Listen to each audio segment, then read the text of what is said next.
देवरानी का oil free, जेठानी का देसी घी का खाना।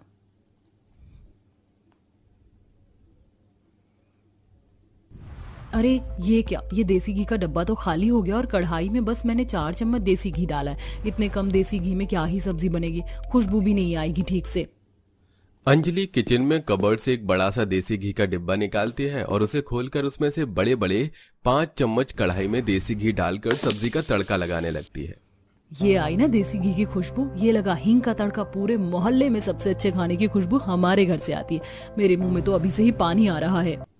आधी कढ़ाई भरकर देसी घी डालकर सब्जी बनाने के बावजूद भी अंजलि बनी हुई सब्जी, रोटी और चावल में भी भर भर कर देसी घी डालती है और डाइनिंग टेबल पर अब खाना सर्व करती है।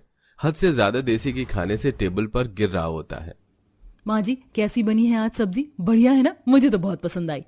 बहू तो खाना तो काफी बढ़िया बनाती है, इसमें कोई शक नहीं है, लेकिन थोड़ा अपना ये देसी घी कम इस्तेमाल किया कर। देख कैसे रोटी से घी टपक कर टेबल पर गिर रहा है, सारी प्लेट में सिर्फ घी हो गया है। अरे माँ जी, आपको तो खुश होना चाहिए कि मेरे मायके से हर महीने कितना सारा देसी घी आता है। आप लोगों को असली देसी घी खाने को मिल रहा है। भाभी आपकी बात ठीक है, लेकिन आप तो जानती है ना कि आजकल मैं डाइट पर हूँ, मेरे फिगर का क्या होगा? डाइटिंग फिगर तो शहरी लोगों के चोचले होते हैं। जब तक शरीर में जान ना हो तब तक शरीर किस काम का? तंदुरुस्ती भी तो होनी चाहिए शरीर में। घर की बड़ी बहू अंजलि दरअसल गांव से थी, जिसके चलते हर महीने अंजलि के मायके से उसके ससुराल में भर भर के देसी घी आता था। तो वहीं अंजलि भी हद से ज्यादा देसी घी डालकर अपने ससुराल वालों को खाना खिलाती थी।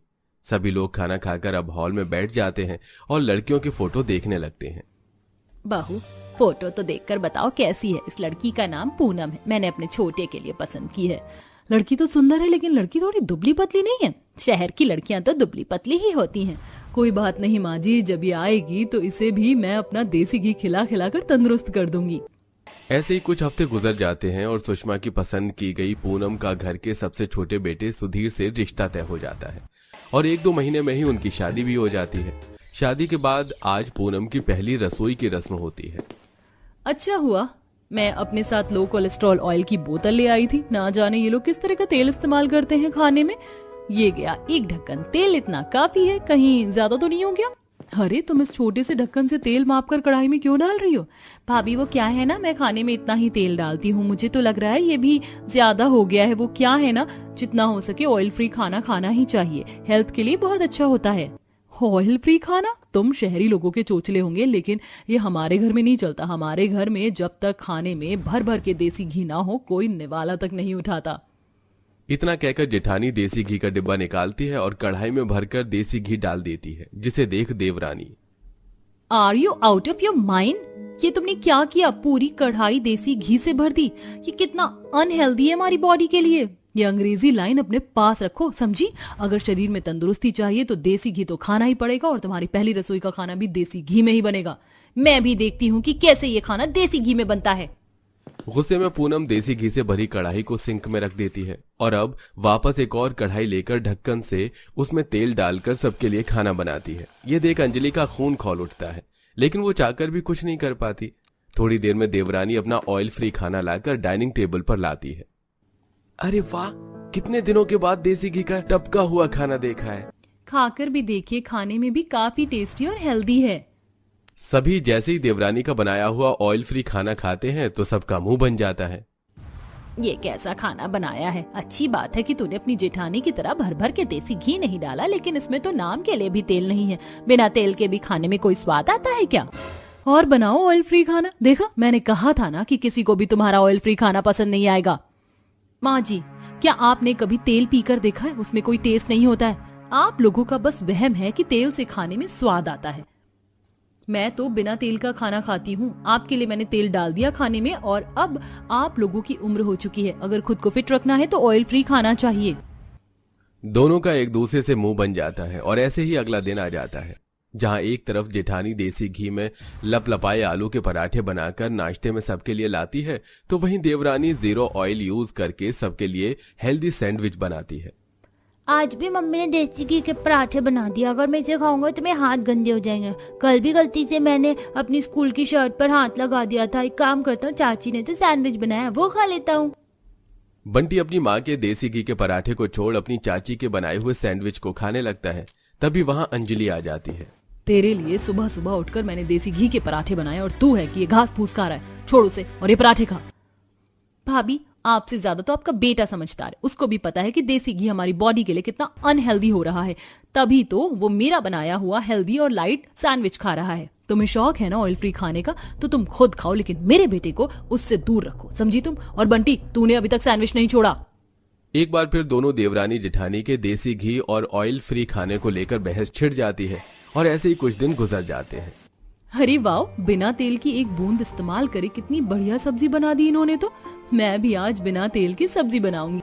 जहाँ एक तरफ रसोई में पूनम अपना ऑयल फ्री खाना बनाती, तो वहीं अंजलि अपने खाने में भर भर कर देसी घी डालती। पूनम सबसे पहले कढ़ाई में जीरा डालकर उसे अच्छे से भून लेती है और उसके ऊपर प्याज टमाटर डाल देती है। टमाटर के पानी में अच्छे से मसाले भुन जाने के बाद अब पूनम सब्जी डालकर सब्जी बनने के लिए उसे गैस पर छोड़ देती है। ये देख अंजलि, इसने तो सच में बिना तेल का इस्तेमाल करके सब्जी बना दी और सब्जी जली भी नहीं। क्या घूर घूर कर देख रही हो? हैरान रह गई ना कि कैसे मैंने बिना तेल की एक बूंद इस्तेमाल करे खाना बनाया। इसे टैलेंट कहते हैं। ये आप जैसी मोटी बुद्धि के लोगों को क्या पता, देसी घी खाकर आपके दिमाग में चर्बी जम गई है। जहाँ एक तरफ देवरानी आए दिन अपने ससुराल वालों को अपना ऑयल फ्री खाना खिलाती, तो वहीं जेठानी अपना देसी घी से भरा हुआ। ससुराल वाले दोनों ही बहुओं के खाने से नाखुश थे, लेकिन घर में ज्यादा बहस न हो इसीलिए बेचारे बिना कुछ कहे उन दोनों के ही खाने को खा लेते हैं। अपना तेल खत्म हो जाने की वजह से पूनम पास की दुकान पर एक ऑयल की बोतल लेने जाती है, तो वहीं मायके से घी न आने की वजह से अंजलि भी उस दुकान पर देसी घी लेने के लिए जाती है। भैया, एक लो कोलेस्ट्रॉल तेल की बोतल देना। 6 किलो का देसी घी का डब्बा चाहिए। लोगों के पास तो इतने पैसे भी नहीं है कि कम से कम एक बड़ी तेल की बोतल ले। कंजूस कहीं के। इसे कंजूसी नहीं, इसे समझदारी कहते हैं। वो क्या है ना, तुम्हारे देसी घी की चर्बी जिस तरह तुम्हारे दिमाग और पेट पर जम गई है ना, मेरे में नहीं जमी है। ओके? दोनों एक बार फिर लड़ना शुरू कर देती हैं और ऐसे ही 1-2 दिन गुजर जाते हैं।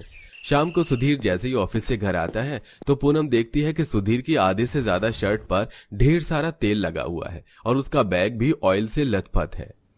ये तुम्हारी शर्ट पर ये तेल की सब्जी का दाग कैसे? और ये बैग पर ये सब क्या है? आज भाभी ने मुझे लंच दिया था ना, तो डिब्बे से उनका देसी घी लीक हो गया, जो मेरे बैग शर्ट सब पर लग गया और साथ ही साथ मेरी प्रेजेंटेशन की फाइल भी खराब हो गई। अपने पति की बात सुनकर पूनम गुस्से से तिल मिलाकर अपनी जेठानी के पास जाकर फिर लड़ाई करना शुरू कर देती है।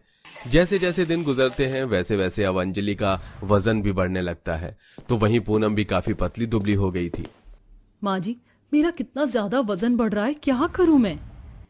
और एक मैं हूं, मेरा तो वजन ही नहीं बढ़ रहा है। अंजलि बहू, जितना तू खाने में देसी घी डाल डाल कर खाती है तो तेरा क्यों वजन नहीं बढ़ेगा? और पूनम बहू, तू तो खाने में तेल की बूंदे भी नहीं डालती है, तो वजन तो तेरा घटेगा ही।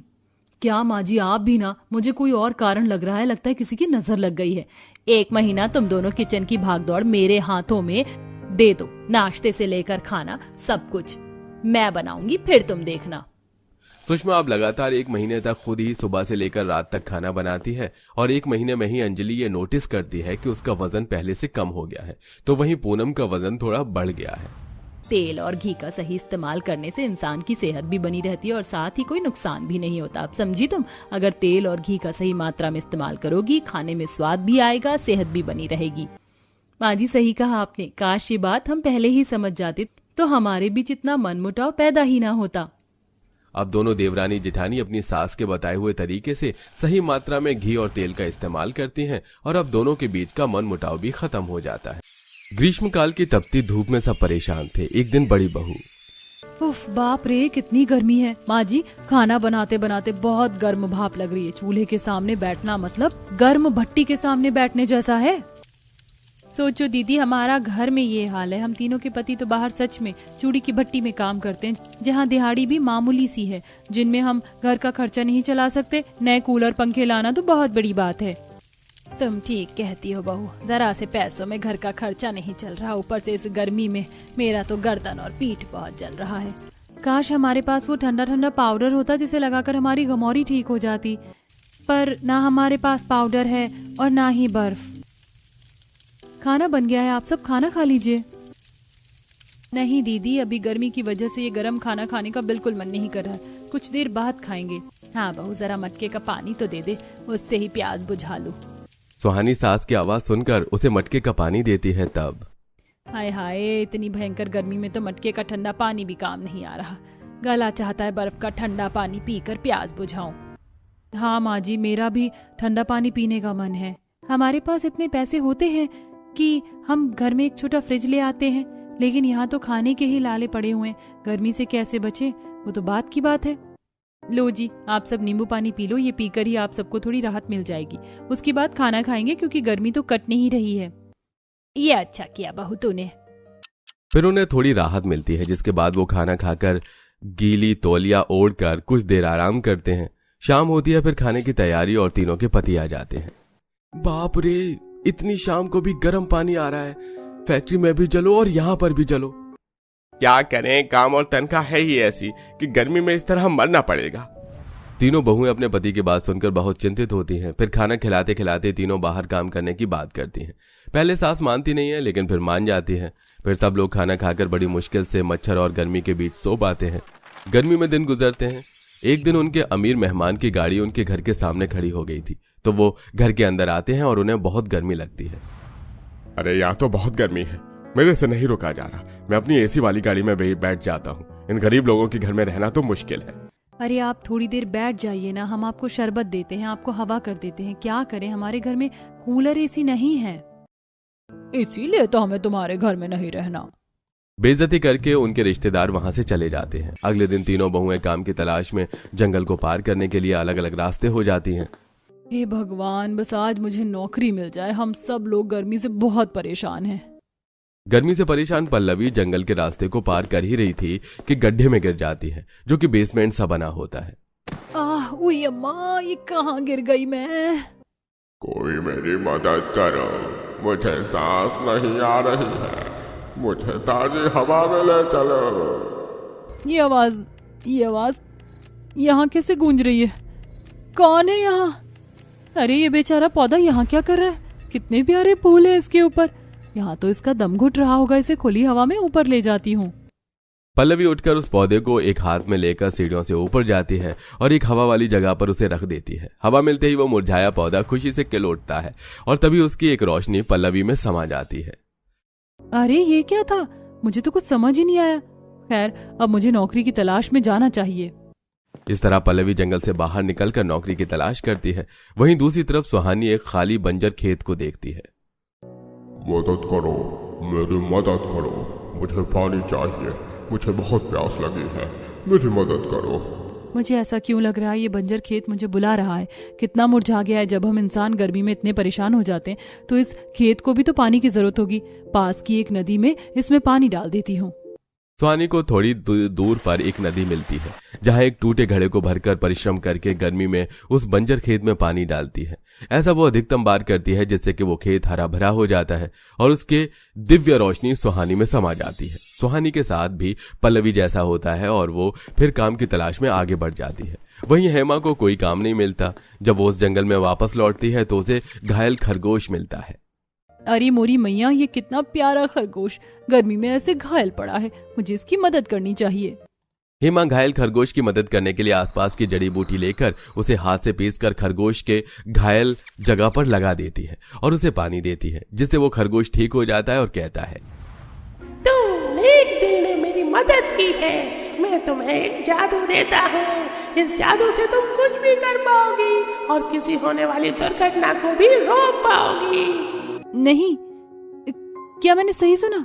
एक खरगोश बोल भी सकता है?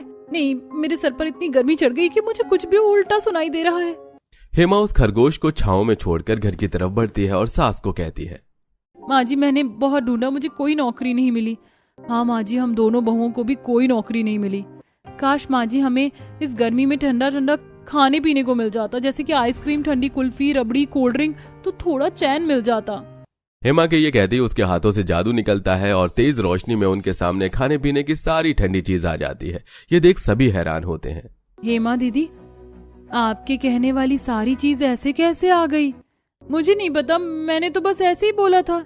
अच्छा दीदी, तो एक बार ये बोलो कि टेस्टी चाउमीन बर्गर आ जाए। मेरी सुहानी के लिए टेस्टी चाउमीन बर्गर हाजिर हो। ये बोलते ही खाने पीने की चीज सबके सामने आ जाती है। अरे बाप रे हेमा दीदी, आपके कहने से तो सच में जादू हो गया। ये कैसे हुआ? मुझे लगता है हेमा को किसी ने काम करने का आशीर्वाद दिया है, जरूर यही हुआ होगा। अरे हाँ, एक जादू सी तो रोशनी आई थी मेरे अंदर, हो सकता है ये वही जादू हो। ऐसा तो मेरे साथ भी हुआ था, इसका मतलब मैं भी जादू कर सकती हूँ। पर क्या? फिलहाल तो गर्मी हो रही है, ठंडी हवा मिल जाती तो मजा आ जाता। ये कहते ही पल्लवी के हाथों से जादुई ठंडी हवा निकलती है जो पूरे घर में घूमने लगती है। सबके साड़ी के पल्ले और बाल उड़ने लगते हैं। अरे अब ये सब कैसे हो गया? ठंडी हवा चलने लगी, आप दोनों को लगता है जादू मिला है। काश मेरे हाथ में भी जादू होता तो मैं भी किसी भी चीज को बर्फ में बदल देती। तभी सुहानी के हाथ से भी ऐसा जादू होता है कि सामने घर की दीवार बर्फ की बन जाती है। ओ तेरी की, ये तो सच में हो गया। सामने की दीवार बर्फ की हो गई और अब कितना ठंडक महसूस हो रही है। अरे ये क्या हो गया? हम तीनों जो बोलते हैं वही हो जाता है। अब सुहानी भी जादू कर रही है। मैं सब समझ गई बहुओं, अच्छा काम करने का तुम तीनों को फलस्वरूप जादू मिला है, जिससे मेरी एक बहू कुछ भी कर सकती है, दूसरी हर चीज को बर्फ बना सकती है, तीसरी बहू घर में ठंडी हवा फैला सकती है। आपने बिल्कुल ठीक कहा माँ जी, हम तीनों ने मदद तो की है। मैं घर में और हवा फैला देती हूँ जिससे हमें गर्मी नहीं लगेगी, और मैं पूरे घर को बर्फ का घर कर देती हूँ जिससे घर ठंडा रहे, और मैं कुछ भी खाने पीने की ठंडी चीज ले आती हूँ। बहू खाना पीना तो अभी खा लिया है हमने, हमारे घर को थोड़ा बड़ा कर देना कहकर। ठीक है माँ जी। हे मेरे जादुई हाथ, इस घर को बहुत बड़ा और सुंदर सा बना दो जहाँ रहने की हर चीज हो। हेमा के कहते ही उसका पूरा घर एक बंगले में बदल जाता है जहाँ जरूरत की सारी चीज थी। सुहानी के जादू से पूरा घर बर्फ का बन जाता है और पल्लव के जादू से पूरे घर में ठंडी हवा बहने लगती है। तभी उनके पति आ जाते हैं। अरे लगता है गलती से किसी और के घर में आ गई, इतना ठंडा घर अपना नहीं है। भैया चलो चलते हैं।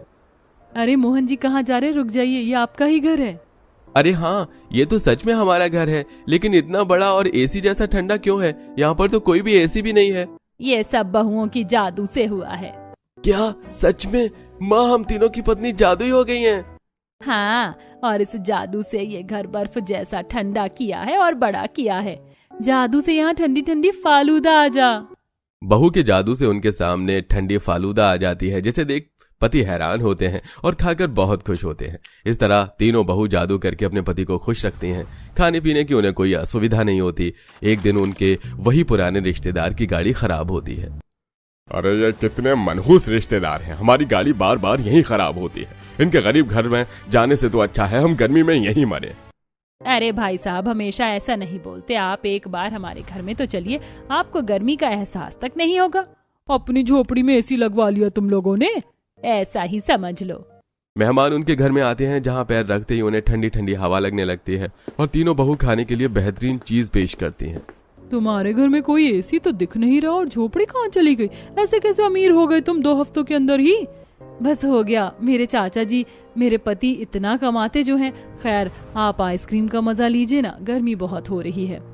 तभी मेहमानों की अच्छे से खातिरदारी करके तीनों जादुई बहू उन्हें विदा कर देती हैं। ऐसे ही तीनों बहू किसी गरीब के घर में जाती तो वहां भी अपने जादू से ठंडी हवा कर देती, उनके गर्म पानी को छूकर ठंडे पानी या बर्फ में तब्दील कर देती, जिससे कि वो लोग गर्मी में राहत पाएं। एक दिन तो तीनों बहू ने अपने जादू से घर के आंगन में तालाब बना लिया जहां बर्फ के टुकड़ों का पानी था और उसमें नहा रहे थे। अरे वाह, कितना मजा आ रहा है। कभी हम गर्मी में बहुत परेशान होते थे, लेकिन अब सब ठीक है। ये लीजिए माँ जी, आपके ऊपर पानी डाल रही हूँ मैं। बस कर बहू, बस कर। आज हम जितना भी खुश हैं वो सब तुम तीनों की वजह से। भगवान तुम्हारे जैसी बहू सबको दे। इस तरह तीनों जादुई बहू अपने पति के काम आती हैं। एक का पति बर्फ बेचने का काम करता है, दूसरे का पति ठंडा पानी बेचने का, और तीसरे का पति गर्मी में फलों को बेचने का काम करता है, जिससे धीरे धीरे उन सब के घर की स्थिति ठीक हो जाती है।